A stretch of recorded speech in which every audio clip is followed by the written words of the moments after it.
Good evening friends. जैसा कि आप सभी को पता है, हम लोग फर्स्ट चैप्टर हमने स्टार्ट किया था और उसे कंटिन्यू कर रहे थे। इसको अब तक मैंने 2 पार्ट्स में कंप्लीट किया है। प्रीवियस 2 लेक्चर ऑलरेडी यूट्यूब पे अपलोडेड है मेरे चैनल पर, और ये लास्ट वाला पोर्शन था जिसमें टेक्सोनॉमिकल एड्स के बारे में कुछ इन्फॉर्मेशंस थी जो मैं इस वीडियो में शूट कर रही हूँ। वैसे ये नीट के सिलेबस से हट चुका है, लेकिन फिर भी मतलब ऐसा नहीं है कि हाँ पूरी तरह से ही वो है। कुछ बाकी अदर स्टेट एग्ज़ाम्स में और फिर मतलब केवीएस एनवीएस वगैरह में, ईएमआरएस वगैरह में भी मतलब इसमें से क्वेश्चन आ सकता है अभी भी। So let's start. देखो, बात आती है यहाँ पे टेक्सोनॉमिकल एड्स का। टेक्सोनॉमिकल वर्ड से तो आप सभी फैमिलियर हैं। टेक्सोनॉमी मतलब कि वही CINC, किसी भी चीज़ की टेक्सोनॉमी जानना है तो क्या था, CINC कैरेक्टराइजेशन, आइडेंटिफिकेशन, नोमेनक्लेचर और फिर उसका क्लासिफिकेशन।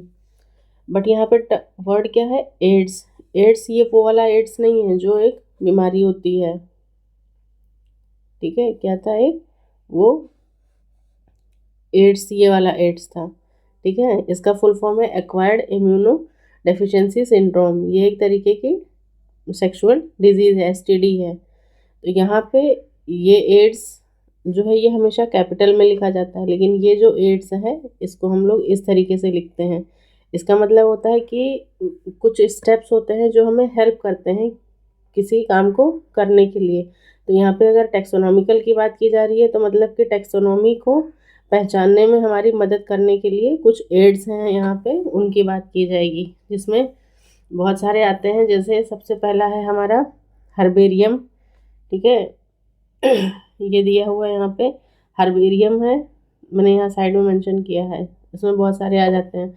हर्बेरियम हो गया, म्यूज़ियम है, फिर उसके बाद में आ जाते हैं ये जोलॉजिकल पार्क्स, बोटानिकल गार्डन्स, की, फ्लोरा, फाउना, मैनुअल और मोनोग्राफ। ये इतने सारे जो हैं वो टेक्सोनॉमिकल एड्स हैं, इसको आप नोट कर लीजिए। उसके बाद हम NCERT line to line go through करते हैं।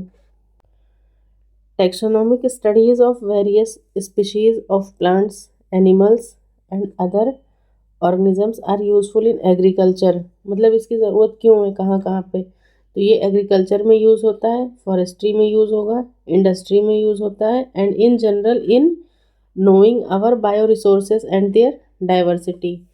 अब जैसे सपोज़ करो कि बहुत सारे मतलब प्लांट्स अवेलेबल हैं हमारे खेतों में ही, बहुत सारे ऐसे प्लांट्स मतलब ग्रो करते हैं। तो मतलब हम उसे क्या है, वीड समझ के मतलब उसको बाहर कर देते हैं। और अगर वीट की फील्ड है या राइस की फील्ड है तो हम वीट जानते हैं। तो क्यों जानते हैं, क्योंकि वो ऑलरेडी क्या हुआ है, मतलब उसका आइडेंटिफिकेशन हो चुका है, मतलब क्लासीफाई कर चुके हैं उसे कि हाँ ये वीट का पौधा है और इसके हमें यूज़ मिस यूज़ मतलब हमें पता है, ठीक है। उसी तरीके से राइस का पता है। उसी तरीके से अगर खेतों में मतलब किसी भी तरीके की अगर पल्सेस लगाई जाती हैं, जैसे कि अरहर हो गया, ग्राम हो गया, मूंग हो गया, मसूर हो गया, तो ये मतलब हमें पता है। लेकिन कई बार ऐसा होता है कि उसी से रिलेटेड कुछ सिमिलर ऐसी भी स्पीशीज़ होती हैं जिसको हमें नहीं यूज़ करना होता है। वो क्या कहलाती हैं, वाइल्ड स्पीशीज़ कहलाती हैं।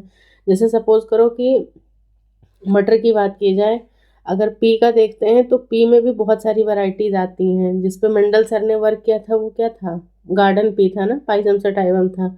लेकिन एक और आता है पाइजम की स्पीशीज़ है जो है लेथाइरस ओडोरेटस, वो क्या है, वाइल्ड पी के नाम से जाना जाता है। तो ये टेक्सोनॉमिकल एड्स की हमें ज़रूरत ही इसीलिए पड़ती है कि हम मतलब कोई भी ऐसा नहीं है कि मतलब सिर्फ प्लांट्स की ही बात कर रहे हो, एनिमल्स के केस में भी ये चीज़ बहुत ज़्यादा ज़रूरी है। क्योंकि ऐसे ही एक बार हुआ था, जापान का शायद ये केस है, मुझे एग्जैक्टली जगह नहीं पता है। वहाँ पे लोग क्या करते थे, पफर फिश जो होती है वो पॉइजनस होती है, लेकिन वो लोग क्या है, मतलब जापान साइड में तो मतलब सी अर्चिन, सी कुकुम्बर ये सब भी मतलब खा लेते हैं। तो वो लोग इस फिश को भी खा लेते थे। उन्हें नहीं पता था मतलब इसके बारे में कि हाँ एग्जैक्टली ये मतलब एडिबल है या नॉन एडिबल है। तो एक बार ऐसे हुआ था कि वहाँ की बहुत सारी पॉपुलेशन ने उसे एज ए फूड खा लिया था और बहुत सारे लोग बीमार हो गए थे। तो जब बीमार हुए तो मतलब पता चला कि हाँ किस वजह से हुए, तो ये चीज़ थी। तो मतलब उसमें भी क्या है, हमारी टेक्सोनॉमी का ही मतलब यूज़ हुआ, वो दोनों के केस में कंटिन्यू होता है, ये चीज़ है। These studies would require correct classification, उसमें ज़रूरत किस किस चीज़ की है कि जो भी स्पेसिमेन है उसका, जो भी ऑर्गेनिज्म है उसका करेक्ट क्लासिफिकेशन हो और ही साथ साथ उसका आइडेंटिफिकेशन हो। तो correct classification and identification of organism ये मस्ट है। Identification of organism requires intensive laboratory, ठीक है, एंड फील्ड स्टडीज़। किसी भी ऑर्गेनिज्म को या किसी भी, अगर आप स्पेसिमेन की बात करें तो सबसे पहले तो आप उसको क्या करेंगे, उसका कलेक्शन करेंगे फील्ड से, ठीक है। फील्ड से जब उसका कलेक्शन करेंगे उसके बाद उसको फिर क्या लेकर के आएंगे, लैब में लेकर के आएंगे। और फिर उसके बाद में उसकी, अगर प्लांट की बात की जाए तो उसके मॉर्फोलॉजी की स्टडी की जाएगी, फिर उसके बाद उसकी एनाटॉमी की स्टडी की जाएगी। और फिर मतलब देखेंगे कि हाँ उसमें वो हमारे किस काम है, मतलब वो हमारे मतलब उससे हमें अनाज मिल सकता है, उससे हमें दाल मिल सकती है, या वो किसी तरीके का एक मेडिसिनल प्लांट है, ठीक है। इस तरीके से मतलब उसको देखेंगे, या फिर वो वीड है, या फिर वो किसी और काम में आ सकता है, या किसी रिसर्च पर्पस में यूज़ हो सकता है। तो ये सारे काम हम अपनी लैब में ला करके उसको करते हैं। The collection of actual specimens, जो हमारे एक्चुअल स्पेसिमेन है वो प्लांट हो या एनिमल हो, species is essential and is the prime source of taxonomic studies. तो सबसे फर्स्ट स्टेप क्या है, सबसे पहला स्टेप आता है कलेक्शन, यानी कि एक्चुअल स्पेसिमेन का हमने क्या करना है, पहले कलेक्शन करना है। उसके बाद में these are also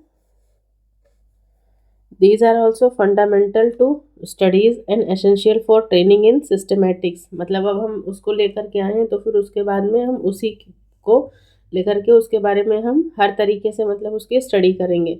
it is used for classification of an organism and the information gathered is also stored along with the specimen. ऐसा नहीं है कि हम कोई मतलब कोई एक छोटा सा हर्ब लेकर के आए, हमने उसके बारे में स्टडी की, देखा कि वो क्या था क्या नहीं था, किस पर्पज़ में यूज़ हो रहा था। सपोज़ कर लो कि मतलब कोई एक मेडिसिनल प्लांट ही था, हमने देख लिया समझ लिया, उसके बाद मतलब हम क्या करेंगे, उसको ऐसे नहीं डिस्ट्रॉय नहीं कर देना है। उसमें क्या करना है, उससे रिलेटेड हमें जो भी इंफॉर्मेशंस हमें मिली हैं, information gathered is also stored, उसको क्या करना है, अब हमें स्टोर करना है, प्रिजर्व करना है। क्यों, ताकि जो भी हमारी आने वाले, जो भी हमारे मतलब बैचमेट्स हैं या जो आने वाली जनरेशन है वो क्या करें, उस चीज़ को समझ सके।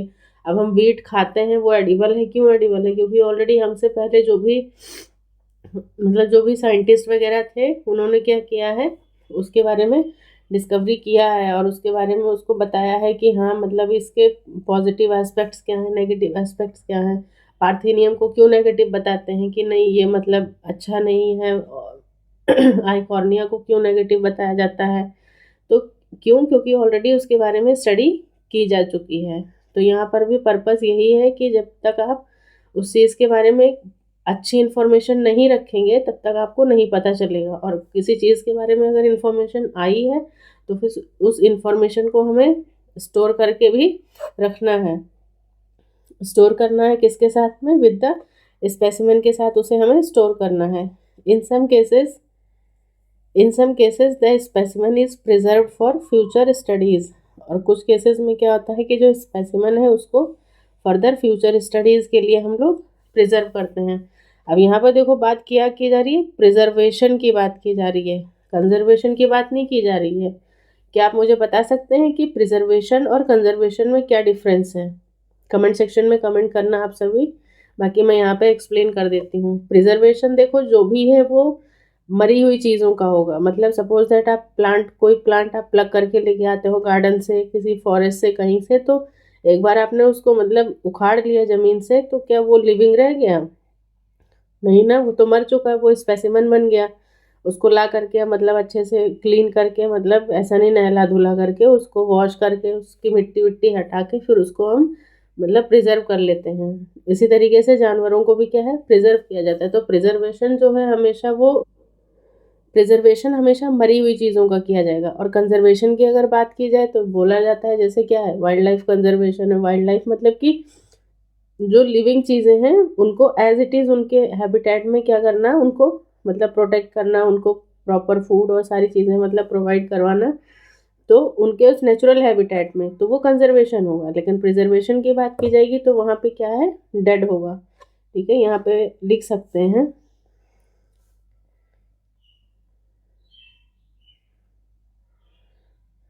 प्रिजर्वेशन के केस में क्या होगा, डेड हो जाएगा। और जब कंजर्वेशन की बात की जाएगी तो ये लिविंग का होता है। ठीक है, लिविंग स्पेसिम मतलब लिविंग कोई भी होगा, लेकिन यहाँ पर ये क्या हो जाएगा, डेड स्पेसिमन हो जाएगा। Biologists have established certain procedures and techniques to store and preserve the information as well as the specimen. जो हम भी हमारे बायोलॉजिस्ट या जो भी हमारे साइंटिस्ट हैं, उन्होंने ऐसे बहुत सारे क्या किए हैं, बहुत सारे ऐसे प्रोसीजर्स हैं उनके पास और टेक्निक्स है जिसका यूज़ करके हम क्या कर सकते हैं, इंफॉर्मेशन को प्रिजर्व कर सकते हैं और साथ ही साथ स्पेसिमन को भी प्रिजर्व कर सकते हैं। Some of them are explain to help you understand the uses of these aids. यहाँ पर मतलब कुछ ऐसे एड्स के बारे में बताया गया है, चलिए हम उसको देखते हैं। So the first one is herbarium. सबसे पहला वाला क्या है हमारा, हर्बेरियम है। हर्बेरियम क्या है, herbarium is a store house of collected plant specimens. ये क्या है, हर्बेरियम की अगर बात की जाए तो इसके पहले चार वर्ड ही क्या डिनोट करते हैं, हर्ब। हर्ब मीन्स क्या है, प्लांट से रिलेटेड है ये। ठीक है, it is related to plant. herbarium is a storehouse of collected plant specimens that are, जो कि क्या है, dried हैं, pressed हैं and preserved हैं on the sheets। इसके बारे में थोड़ा सा और डिटेल में मतलब मैंने चीज़ें यहाँ पे नेक्स्ट पेज पे आपके लिए नोट्स के फॉर्म में मेंशन किया है, अभी आप देखिएगा। Dried, pressed and preserved on sheet. Further, these sheets are arranged according to universally accepted system of classification। universally accepted system की मतलब अगर बात की जाए तो यहाँ पर कौन सा सिस्टम है, Bentham and Hooker classification system है। यहाँ पर Bentham and Hooker system of classification. These specimens universally accepted system है, कौन सा है, Bentham and Hooker system of classification. These specimens along with their description मतलब स्पेसिमन तो है ही है, साथ ही साथ क्या है, उसका description on herbarium sheet become a store house और रिपोजिटरी फॉर फ्यूचर यूज। अब देखिए जैसे यहाँ पे आप फिगर में इजीली देख पा रहे होंगे इस चीज़ को कि ये देखो, ये ऐसे फाइल के रूप में ये चीज़ें यहाँ पे मतलब स्पेसिमेंस को क्या किया गया है, प्रिजर्व किया गया है। ये देखो यहाँ पे कुछ ओपन ऐसे पड़ी हैं शीट्स, इस पे क्या है, इस तरीके से ये ऐसे प्लांट्स को प्रिजर्व किया गया है। ठीक है, तो ये होता है। सिंपल सी बात है, देखो जैसे कभी आपने लाइफ में, जैसे हम लोग छोटे थे तो हम लोग क्या करते थे बचपन में, एक वो होता था माइंड में कि ये विद्या का पेड़ है और इस मतलब इसमें उसको हम लोग तोड़ के और बुक्स में रखते थे, तो हम क्या बोलते थे कि हमें विद्या मिल जाएगी। फिर वो देखो कुछ दिन बाद में जो वो हम ट्विग तोड़ते थे, मतलब कोई भी ऐसे प्लांट होता था, तो उसे जब हम तोड़ के मतलब उसको प्लग करके यहाँ से लेके आते थे तो उसको बुक्स में रखते थे, तो कुछ दिन बाद वो क्या हो जाता था, सूख जाता था।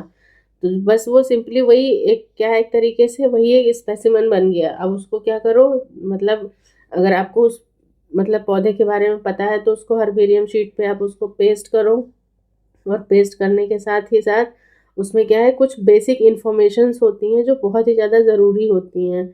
वो इन्फॉर्मेशंस क्या है, वो यहाँ पे हम देखते हैं। एनसीईआरटी क्या कहती है, the herbarium sheet also carry a label providing information about.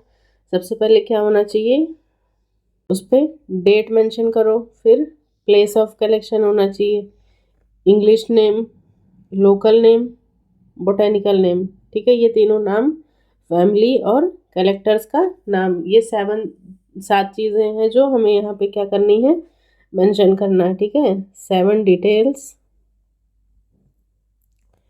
हमें हर्बेरियम शीट के ऊपर मेंशन करना है। यहाँ पर भी वही चीज़ बताया गया है। सबसे पहले date, place of collection, English name, local name and botanical name. Local name को ही हम और किस नाम से जानते हैं? Vernacular name.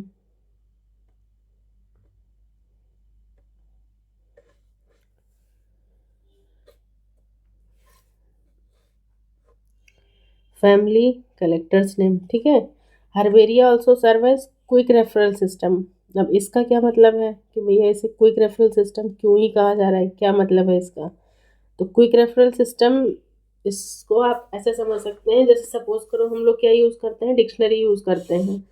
अब डिक्शनरी में सपोज दैट मैंने कोई छोटा सा मतलब कोई एक वर्ड बोला, जैसे मैंने बोला पेन, पेन का मीनिंग ढूंढो।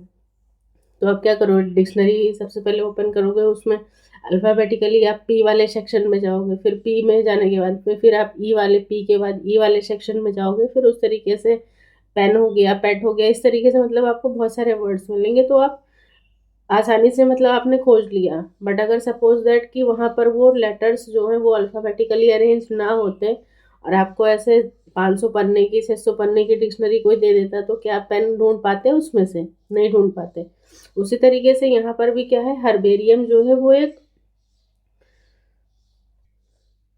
क्विक रेफरल सिस्टम में आता है। इसमें यही चीज़ें हैं कि आप जब भी आपको मतलब ज़रूरत पड़ती है तो आप वहाँ से क्या कर सकते हो, आराम से शीट को निकालिए और उस शीट पर जो भी इंफॉर्मेशंस लिखी हुई हैं वो आप आसानी से पढ़ के उस चीज़ के बारे में पता लगा सकते हैं। ठीक है।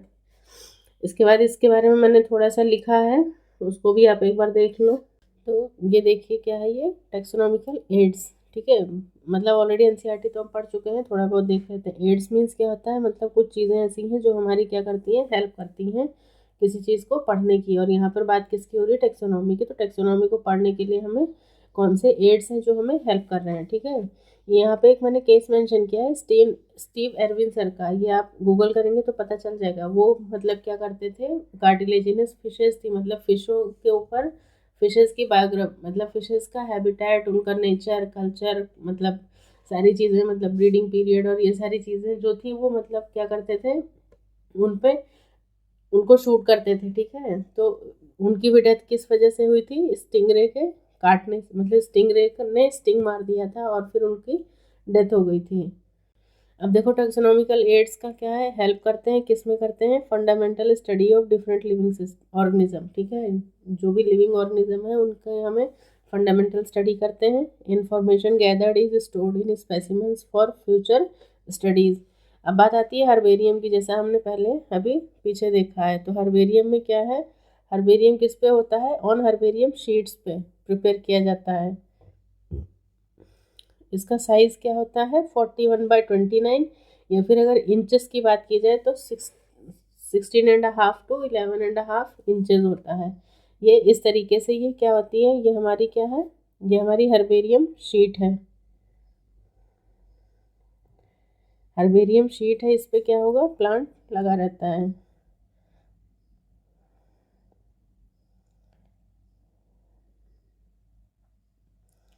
इस तरीके से मतलब हमने इस पे प्रिजर्व किया है।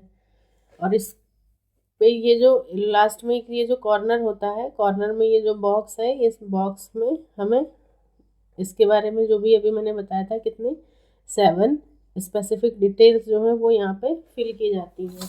ठीक है। स्टेप्स क्या होते हैं हर्बेरियम शीट को प्रिपेयर करने के, तो सबसे पहले कलेक्शन, फिर उसकी ड्राइंग यानी कि सुखाते हैं, फिर उसको प्रेस करते हैं, उसको मतलब एकदम पतला पापड़ जैसा बनाया जाता है, उसको एक शेप दिया जाता है ताकि आराम से वो शीट पे चिपक सके। और कई बारी अगर हमें लगता है कि ये ख़राब हो जाएगी या मतलब इसमें ज़्यादा मॉइस्चर है या कुछ माइक्रोब्स वगैरह हैं, तो पॉइजनिंग स्टेप है वो किया जाता है, यानी कि HgCl2 से उसको क्या किया जाता है, ट्रीट किया जाता है। और फिर उसके बाद में माउंटिंग, यानी उसको शीट पे पेस्ट कर लेते हैं। तो जो प्लांट स्पेसिमेंस हैं वो कैसे होते हैं, किस फॉर्म में, ड्राइड हैं, प्रेस्ड और प्रिजर्व फॉर्म में होते हैं। ठीक है। साइज़ इंपॉर्टेंट है, साइज़ मार्क कर लीजिएगा, एग्जाम के पॉइंट ऑफ व्यू से बहुत ज़्यादा इंपॉर्टेंट है।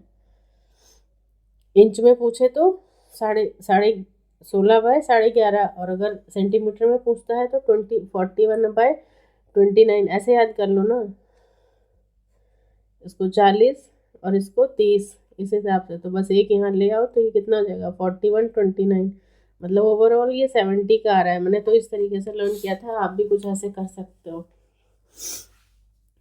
उसके बाद में हर्बेरियम शीट पे क्या क्या लिखा जाना चाहिए और क्या क्या नहीं लिखा जाना चाहिए। नेम ऑफ कलेक्टर, ठीक है, जैसे मतलब जिस भी बच्चे ने कलेक्ट किया है, जैसे सपोज करो किसी स्टूडेंट का नाम है अंजलि, तो ये कलेक्शन किसने किया है, अंजलि ने किया है। उसके बाद में प्लेस ऑफ कलेक्शन कहाँ से किया है, लखनऊ से किया है। डेट ऑफ कलेक्शन 1 मार्च को किया है। फिर उसका वर्नाकुलर नेम यानी कि लोकल नेम, इंग्लिश नेम और साइंटिफिक नेम या बोटेनिकल नेम, ठीक है, इतनी चीज़ें हमें उस पर मैंशन करनी है। और लास्ट में उसकी फैमिली।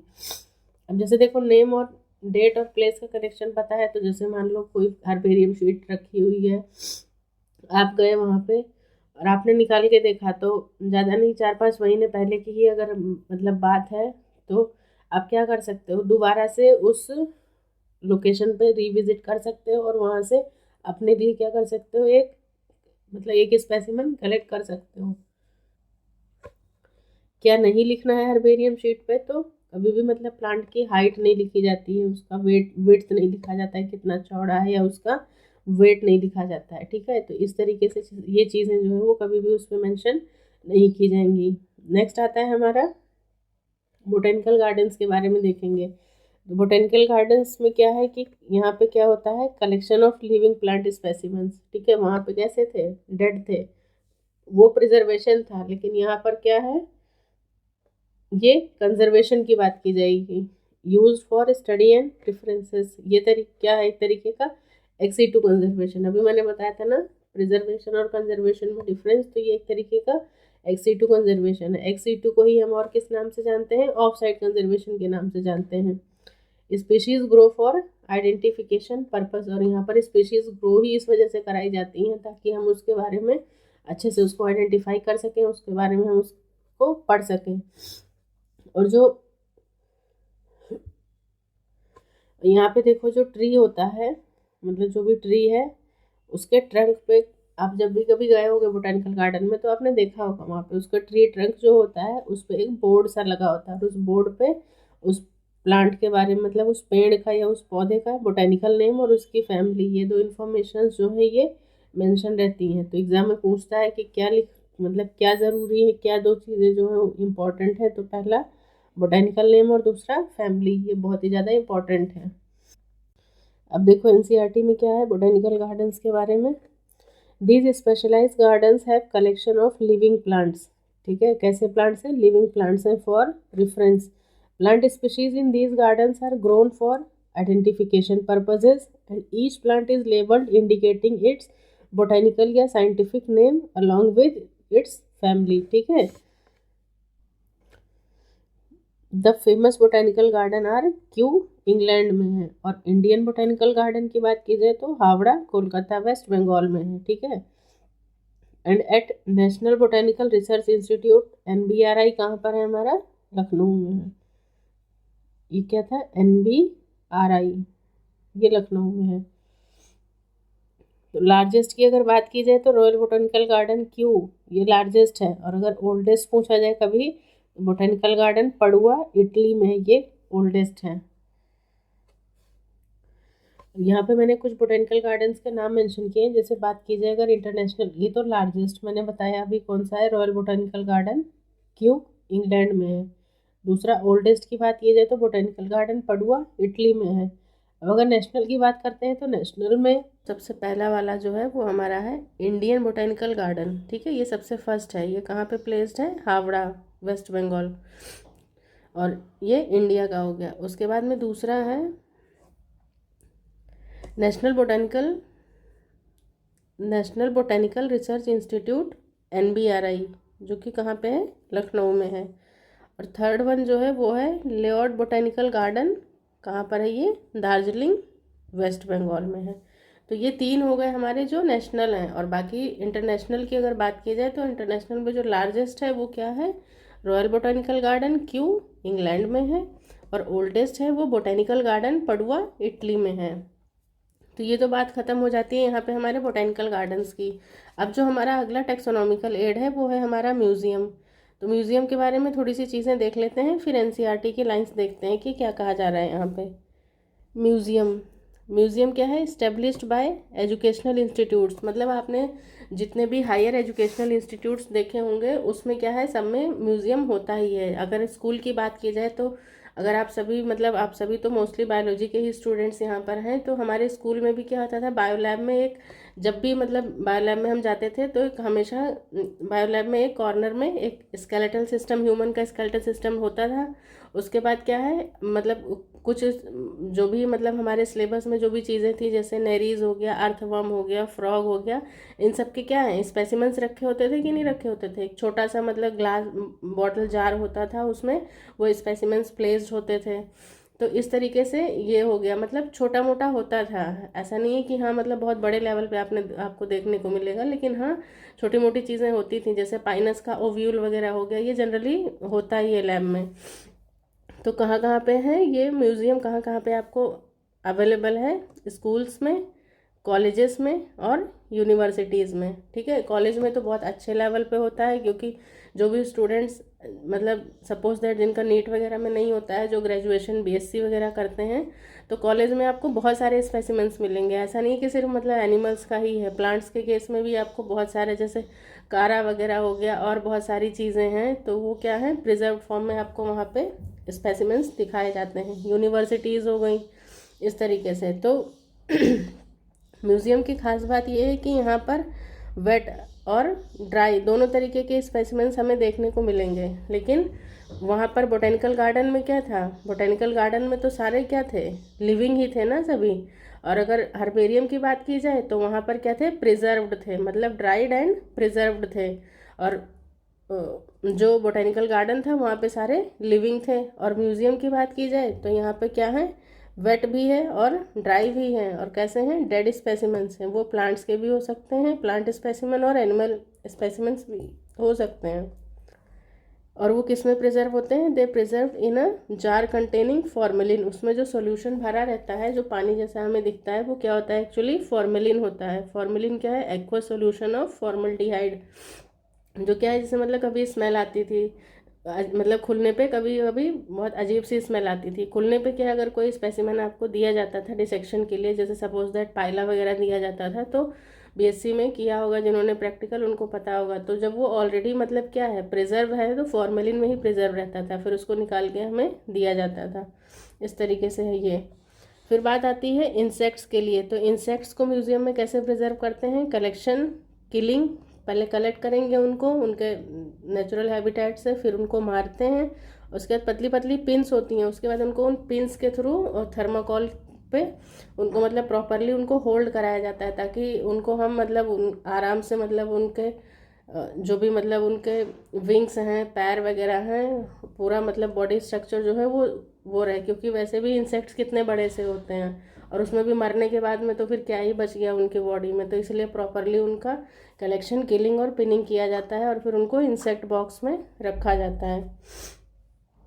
नेक्स्ट है, अब बारी आती है कि जो कुछ लार्ज एनिमल्स होते हैं उनको कैसे, तो large animals like birds, reptiles and mammals, इनको क्या करते हैं, अब ये इतने बड़े हैं तो इनको ऐसे मार करके और मतलब ऐसे जार या कंटेनर में तो रख नहीं सकते हैं, तो इनको क्या करते हैं कि अब भाई इनके अंदर एलिमेंट्री कनाल है, बहुत सारी चीज़ें हैं, तो वो एक टाइम बाद क्या होगा, सड़ने लगेगा, स्मेल करेगा। तो क्या करते हैं, उनका अंदर वाला मतलब जो भी पोर्शन है उसको रिमूव करके, उसके बाद उनको उसके अंदर पेपर भर सकते हैं, या मतलब हस्क वगैरह कुछ इस तरीके की चीज़ें को मतलब स्टफिंग की जाती है। स्टफिंग करके मतलब बाहर का जो उसका स्ट्रक्चर है वो एज इट इज़ रहे। जैसे सपोज दैट टेडी बियर देखा होगा आप सभी ने, तो टेडी बियर क्या होता है, एक कपड़ा होता है मतलब टेडी बियर की फॉर्म में, उसके अंदर क्या होता है, फोम या मतलब रुई वगैरह भरी होती है। तो उसी तरीके से जो लार्जर एनिमल्स हैं उनको हम लोग इस तरीके से प्रिजर्व कर सकते हैं। उसमें बर्ड्स, रेप्टाइल्स और मैमल्स आ जाते हैं। और बाकी कलेक्शन ऑफ स्केलेटन का तो होता ही है, ठीक है, वो तो आपने देखा ही होगा। तो ये हमारा यहाँ पे कंप्लीट होता है किसके बारे में इंफॉर्मेशन? म्यूज़ियम के बारे में। अब आते हैं नेक्स्ट। उससे पहले हम एनसीईआरटी एक बार रीड कर लेते हैं। अब ये देखिए एनसीईआरटी में म्यूज़ियम के बारे में क्या कहा गया है। Biological museums are generally set up in educational institutes such as schools and colleges. Museum have collection of preserved plant. ठीक है, कैसे प्लांट होंगे? प्रिजर्व प्लांट्स होंगे, एनिमल स्पेसिमेंस होंगे फॉर स्टडी एंड रेफरेंस। ठीक है, फर्दर स्टडीज और reference के बेसिस पे, रेफरेंस के पर्पज़ के लिए। Specimens are preserved in the containers और जार्स इन प्रिजर्वेटिव सॉल्यूशन। और हमारा प्रिजर्वेटिव सॉल्यूशन क्या है? मैंने क्या बताया? फॉर्मेलिन, जो कि क्या है? Aqua solution of formaldehyde. Plants and animal specimens में ऑल्सो भी प्रिजर्व्ड एज ड्राई स्पेसिमेंस। कुछ ऐसे हैं जिनको मतलब ड्राई स्पेसिमेन के तौर पे भी हम उसको प्रिजर्व कर सकते हैं। Insects are preserved in insect box. Insect किसमें? इंसेक्ट बॉक्स में रहते हैं। उस क्या है process? Collecting, killing and pinning. Larger animals like birds and mammals are usually stuffed and preserved. ठीक है, तो लार्जर एनिमल्स में क्या हो गए? बर्ड्स, मैमल्स वगैरह, रेप्टाइल्स, ये स्टफ्ड एंड प्रिजर्व्ड होते हैं। Museum often have collection of skeleton of animals too. तो वहाँ पे एनिमल का स्केलेटन भी देखने को मिलता है। तो ये बात होती है एनसीईआरटी की अप टू म्यूजियम। अब अगला जो हमारा टेक्सोनॉमिकल एड है वो है जोलॉजिकल पार्क्स। बात की जाती है जोलॉजिकल पार्क्स की। तो यहाँ पे क्या होता है कि these are the places where wild animals, ठीक है, कौन से? पेट एनिमल्स नहीं रखे जाएंगे, वाइल्ड एनिमल्स रखे जाएंगे। Are kept in protective environment. ठीक है, उनको एक प्रोटेक्टेड इन्वायरमेंट में रखा जाएगा under human care and which enable us to learn about their. जो कि हमें क्या सिखा, मतलब क्या क्या हमें उनके बारे में पता होना चाहिए। सबसे पहली बात तो इनकी फूड हैबिट क्या है और उनका बिहेवियर क्या है। तो ये सारी चीज़ें हमें कब पता चलेंगी? जब वो एनिमल हमारे जू में होगा और हम उसका एक रेगुलर बेसिस पे जब हम उसकी स्टडी करेंगे। All animals in a zoo are provided as far as possible the conditions similar to their natural habitats. उनको क्या किया जाता है? जैसे जो उनका नेचुरल लिविंग हैबिटेट होता है उस हिसाब से उनको जू में उनका नेचुरल हैबिटेट प्रोवाइड करने की कोशिश की जाती है।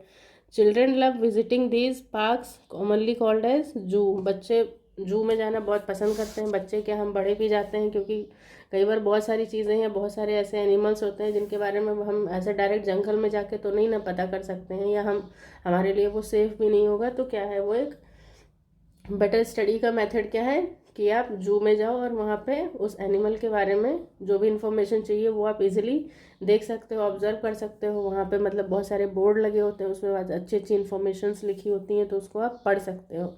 अब देखो जैसे ये है काजीरंगा में, ये क्या है हमारा? राइनो। ठीक है, ये एलिफेंट है। एलिफेंट के लिए बहुत सारे वैसे नेशनल पार्क्स हैं, वैसे पेरियार ज़्यादा फेमस है केरला का। ये टाइगर हो गया। तो ये कुछ एनिमल्स हैं जो यहाँ पे मेंशन किया गया है, अलग अलग जोलॉजिकल पार्क से पिक्चर्स ली गई हैं। अब हम देख लेते हैं कि एनसीईआरटी क्या कहती है इसके बारे में। तो एनसीईआरटी में ज़्यादा कुछ नहीं मेंशन है, बस ये है कि जोलॉजिकल पार्क्स को ही कॉमनली क्या कहा जाता है? जू कहा जाता है। यहाँ पे कलेक्शन क्या है? लिविंग वाइल्ड एनिमल्स का under human care and protection. जहाँ पर भी आपको मतलब ये वर्ड ये देखने को मिल जाए ना, under human care and protection, तो बस इसको क्या मार्क करके आओगे आप? Zoological parks. ठीक है, ये किस लिए होते हैं? तो for entertainment and recreational activities and for study and references.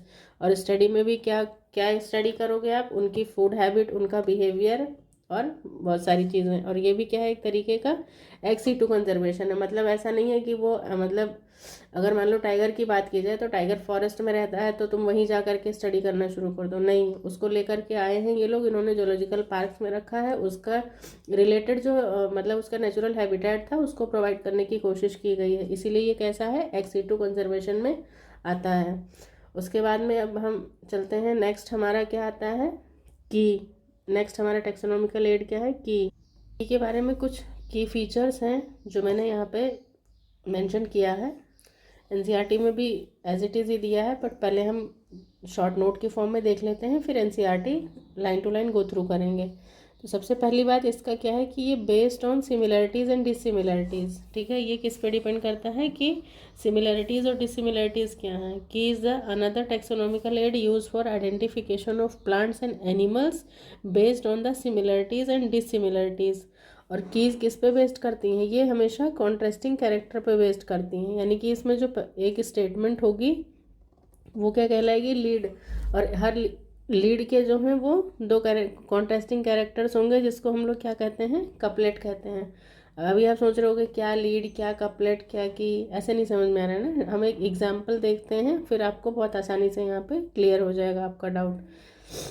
साथ में क्या है, specific key are used for each taxonomic category, मतलब अगर प्लांट है तो उसके कंडीशन में कुछ अलग तरीके की यूज़ करेंगे, क्या अलग लीड यूज़ करेंगे, बट अगर वो एनिमल है तो वहाँ पे अलग लीड यूज़ करेंगे। जैसे प्लांट्स की बात की जाए तो जैसे सपोज करो आप कोई प्लांट आप प्लग करके लाए, तो फिर पहले तो यही आइडेंटिफाई करोगे कि क्या ये मोनोकॉट है या डाइकॉट, ठीक है। तो सपोज दैट ये पता चला कि उसकी लीव्स को देख करके हमने ये देखा कि हाँ भाई रेटिकुलेट वेनेशन है, तो ये कैसा हो गया, डाइकॉट है, ठीक है। तो डाइकॉट में आ गया। फिर उसके बाद डाइकॉट में भी देखोगे कि फ्लावरिंग है या नॉन फ्लावरिंग है, ठीक है। तो फ्लावरिंग प्लांट है, फ्लावरिंग है तो क्या सीड बियरिंग है कि नहीं है, मतलब इस तरीके से। तो लीड, हर लीड के दो कॉन्ट्रास्टिंग कैरेक्टर्स होते हैं, उन्हीं कॉन्ट्रास्टिंग कैरेक्टर्स को हम क्या कहते हैं, कपलेट कहते हैं, ठीक है। अब जैसे मैंने यहाँ पे एक एग्जांपल लिया है, फॉर एग्जांपल मैंने यहाँ पे सपोज दैट मुझे 4 एनिमल्स देखने को मिलते हैं, जैसे अर्थवॉर्म हो गया, स्नेक, फ्रॉग और लायन। अब ये चारों हैं, अब इसमें मतलब मुझे इसको आइडेंटिफाई करना है।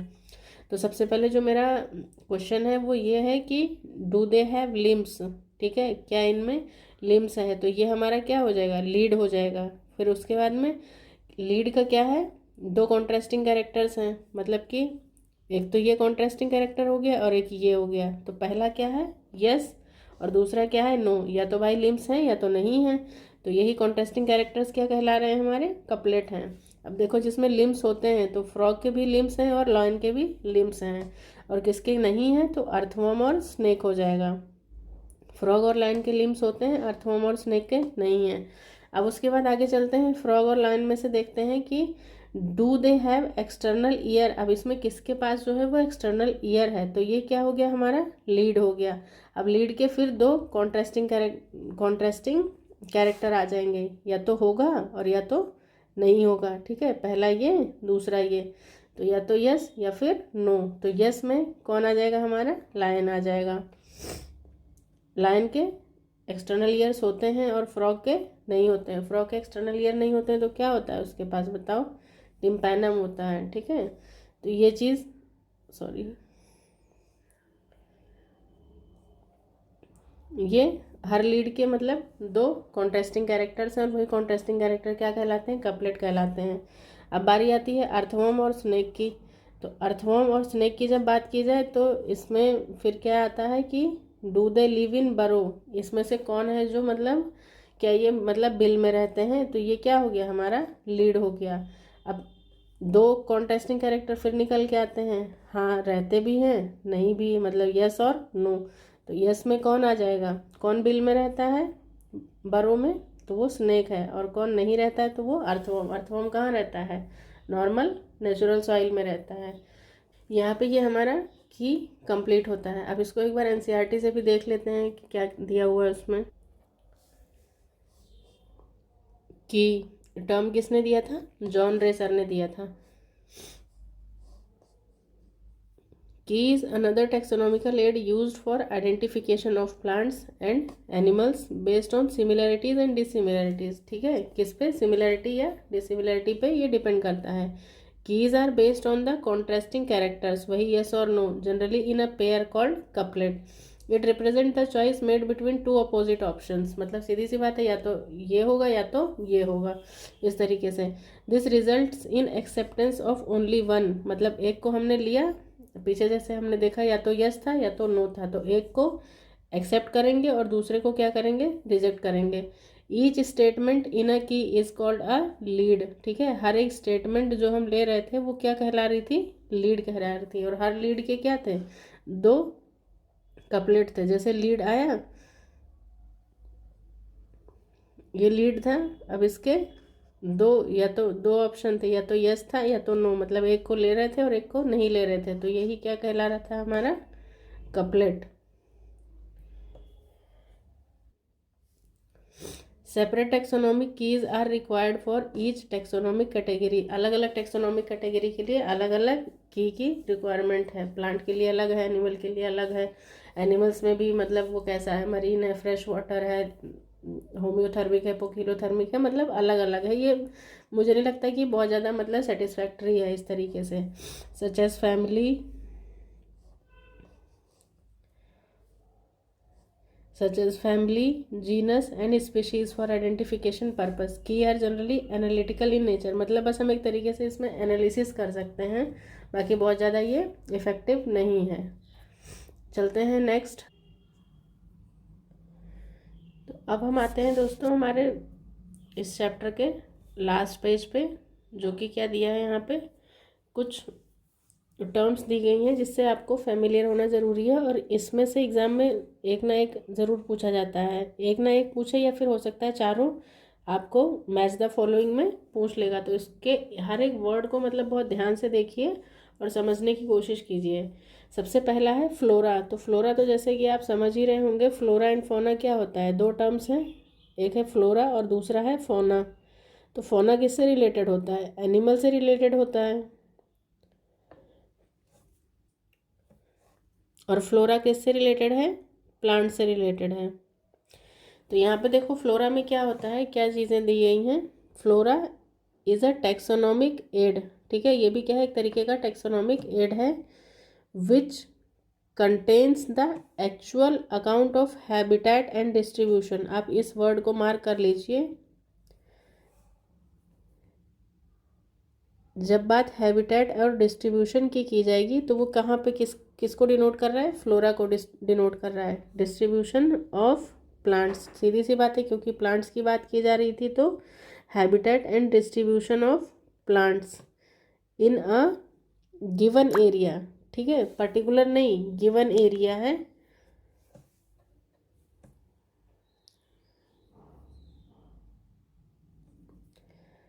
And also provide the index to the plant species found in a particular area.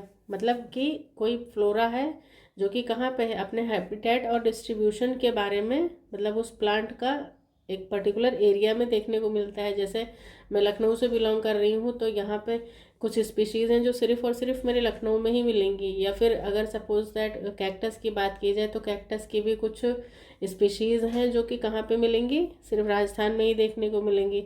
इस तरीके से अगर नारियल की बात की जाए, तो नारियल क्या है, मोस्टली हमें साउथ में ही देखने को मिलता है। मतलब प्लांट्स हैं, लेकिन प्लांट्स में भी वो एक पर्टिकुलर टाइप का प्लांट है, और उसका हैबिटेट और डिस्ट्रीब्यूशन उसके पर्टिकुलर एरिया के ऊपर डिपेंड करता है, ठीक है।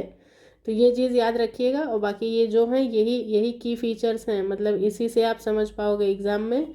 जब मैच द फॉलोइंग आएगा या डायरेक्ट क्वेश्चन आता है, तो ये चीज़ समझना। फ्लोरा की जब बात की जाएगी तो habitat and distribution of plant in a given area या पर्टिकुलर एरिया, ये हो जाता है फ्लोरा कंप्लीट।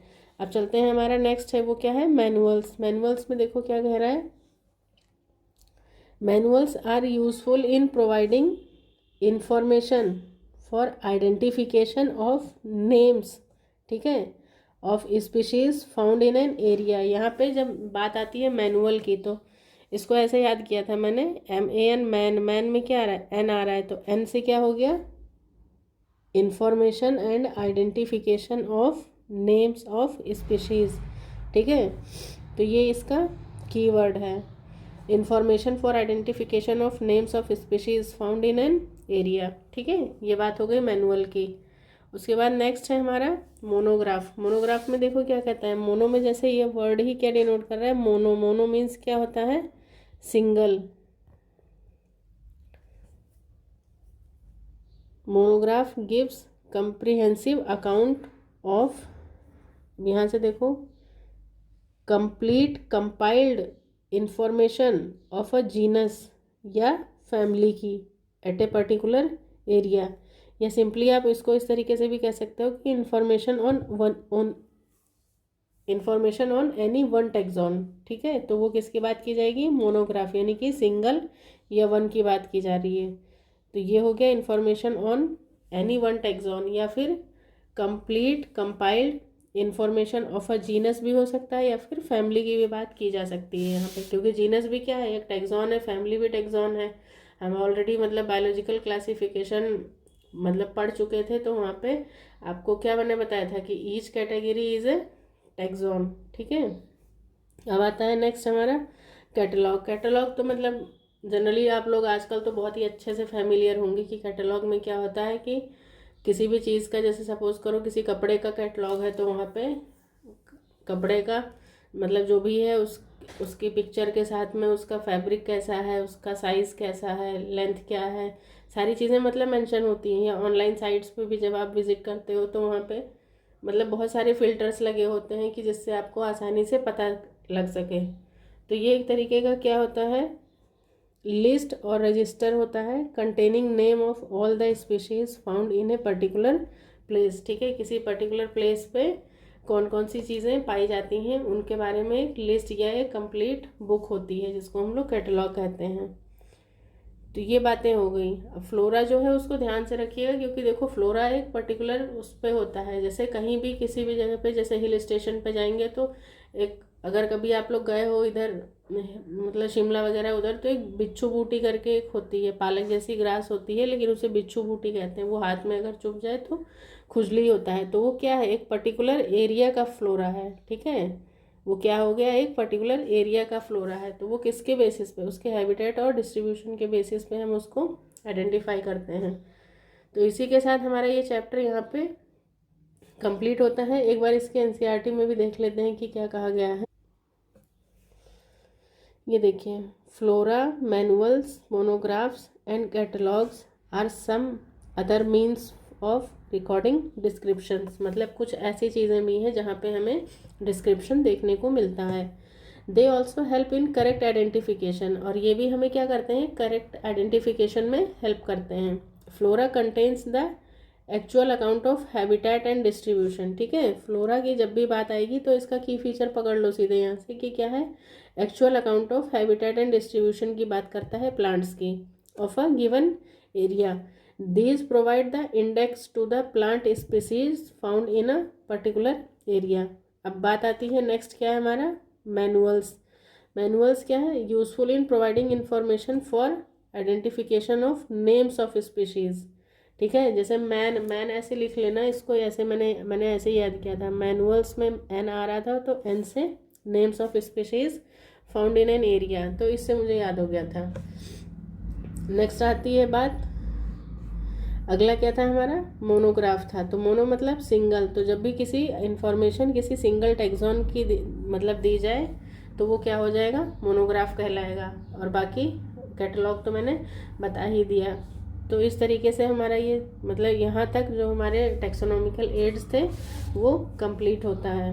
बाकी यहाँ पे अगर आपको कुछ इसके बारे में नोट करना है तो आप वीडियो को पॉज करके और यहाँ पे ये लिख लीजिए, क्योंकि इससे डायरेक्ट क्वेश्चन मिलेगा ही मिलेगा। या तो वन मतलब एक सिंगल क्वेश्चन भी पूछ लेगा, मतलब किसी एक की डेफिनेशन देके 4 ऑप्शन दे देगा और पूछेगा कौन सा है, या तो फिर इससे मैच द फॉलोइंग आराम से पूछ लेता है। तो इसको आराम से ऐसे वीडियो पॉज करके और आराम से उसको बैठ के मतलब नोट कर लीजिए। उसके बाद इसमें थोड़ा सा कुछ और चीज़ें रह गई थी जो मैंने यहाँ पे नोट किया, वो मैं आपको बता।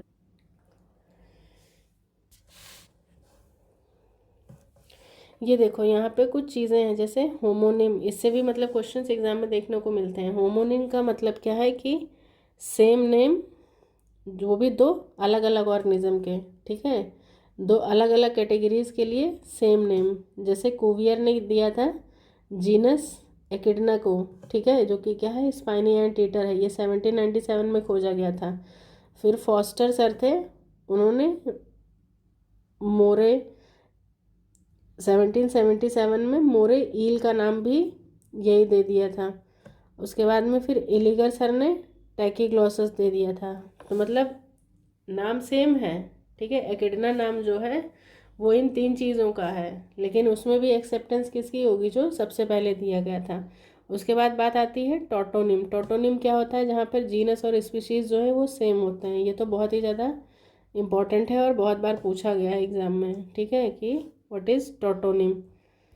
तो जैसे इसका एग्जाम्पल क्या हो जाएगा, rattus rattus, rattus rattus, gorilla gorilla, ठीक है। और फिर गोरिल्ला के साथ सब स्पीशीज़ भी लगती है, लेकिन अगर यही बात की जाती है प्लांट की तो वहाँ पे क्या लगाया जाता है, वैरायटी, और है नाजा नाजा, इस तरीके से।